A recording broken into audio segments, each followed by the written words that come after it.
Assalamualaikum warahmatullahi wabarakatuh.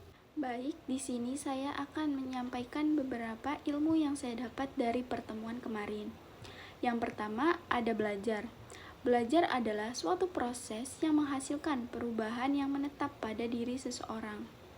Perubahan tidak hanya sekedar mengingat informasi, tetapi juga mencakup 3 aspek utama dalam perilaku.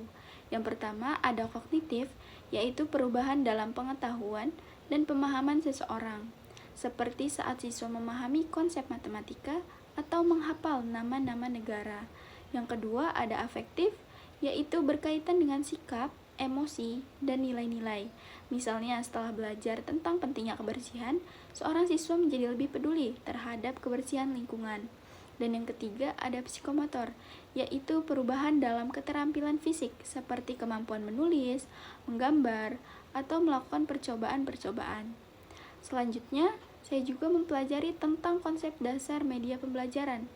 Media dalam pembelajaran berfungsi sebagai saluran atau channel yang menyampaikan pesan, message dari pengajar atau sender kepada siswa atau receiver. Dalam proses ini, pengajar mengubah informasi menjadi kode tertentu agar lebih mudah dipahami oleh siswa. Selain menerima pesan, siswa akan menguraikan pesan yang telah diterima tersebut untuk dipahami isinya. Jika pesan sudah dipahami, siswa akan memberikan respon atau umpat balik atau disebut feedback kepada pengajar. Namun terkadang ada gangguan atau noise, baik itu internal maupun eksternal, seperti kebisingan, miskomunikasi, atau gangguan teknis yang bisa membuat proses penyampaian pesan menjadi terhambat. Jadi media itu sangat penting dalam pembelajaran karena memastikan informasi bisa sampai dengan jelas dari pengajar ke siswa, serta membantu interaksi dua arah yang efektif. Media dalam pembelajaran sangat penting karena membantu menyampaikan informasi dengan lebih jelas dan akurat. Misalnya, ketika seorang guru ingin menjelaskan seperti apa bentuk seekor gajah, jika hanya menggunakan kata-kata, setiap siswa mungkin membayangkan gajah dengan bentuk yang berbeda-beda, sesuai dengan pemahaman mereka masing-masing. Namun, jika guru menggunakan media seperti gambar atau video, siswa akan melihat wujud gajah yang sebenarnya dan memiliki pemahaman yang sama. Mereka bisa langsung berpikir, oh ternyata seperti ini bentuk gajah. Nah, dengan begitu media dapat membantu mengurangi kesalahpahaman dan membuat pembelajaran lebih efektif serta mudah untuk dipahami. Selanjutnya terdapat 7 pemanfaatan media pembelajaran.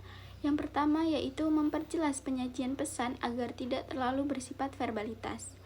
Media membantu menyampaikan materi dengan lebih jelas, tidak hanya melalui kata-kata, tetapi juga visual atau audio sehingga lebih mudah untuk dipahami. Yang kedua, mengatasi keterbatasan ruang, waktu, dan daya indera. Dengan media, siswa bisa belajar tentang hal-hal yang sulit dijangkau, seperti peristiwa sejarah atau kehidupan di luar angkasa tanpa harus melihatnya secara langsung. Yang ketiga, menarik minat dan perhatian peserta didik. Media membuat pembelajaran lebih menarik, sehingga siswa lebih fokus dan tidak mudah bosan. Dan yang keempat, menimbulkan gairah belajar peserta didik. Pembelajaran yang interaktif dan variatif membuat siswa lebih bersemangat untuk belajar. Yang kelima, memungkinkan interaksi langsung dengan lingkungan dan kenyataan. Media seperti simulasi atau eksperimen memungkinkan siswa mengalami sendiri konsep yang dipelajari. Yang keenam, memungkinkan anak didik belajar sendiri-sendiri sesuai minat dan kemampuan. Siswa bisa mengakses materi kapan saja dan belajar sesuai dengan ritme mereka sendiri. Dan yang terakhir, mempersamakan pengalaman dan persepsi antara peserta didik. Dengan media yang sama, semua siswa mendapatkan pemahaman yang seragam tentang suatu konsep, mengurangi kesalahpahaman. Selanjutnya ada kedudukan dan fungsi media. Yang pertama, menginformasikan tujuan pembelajaran, memotivasi peserta didik, menyajikan informasi dasar, pelengkap, atau pengayaan. Menstimulasi diskusi dan interaksi peserta didik, mengarahkan aktivitas belajar peserta didik, mengontrol aktivitas peserta didik, memberikan penguatan, memberikan simulasi, melakukan penilaian, administrasi, penelitian, dan pengembangan. Terakhir, di mana ada pembelajaran yang disebut baik jika di dalamnya terjadi 9 peristiwa yaitu mendapat perhatian, mengetahui informasi tentang tujuan pembelajaran, mengaitkan pengetahuan sebelumnya atau apersepsi, mempersiapkan materi, melatih keterampilan, menyediakan umpan balik yang dimana dapat memastikan siswa memahami materi yang telah disampaikan. Selanjutnya ada penilaian kinerja siswa, dan yang terakhir meningkatkan ketahanan tentang apa yang sudah didapat. Mungkin hanya itu yang dapat saya sampaikan. Saya akhiri. Wassalamualaikum warahmatullahi wabarakatuh.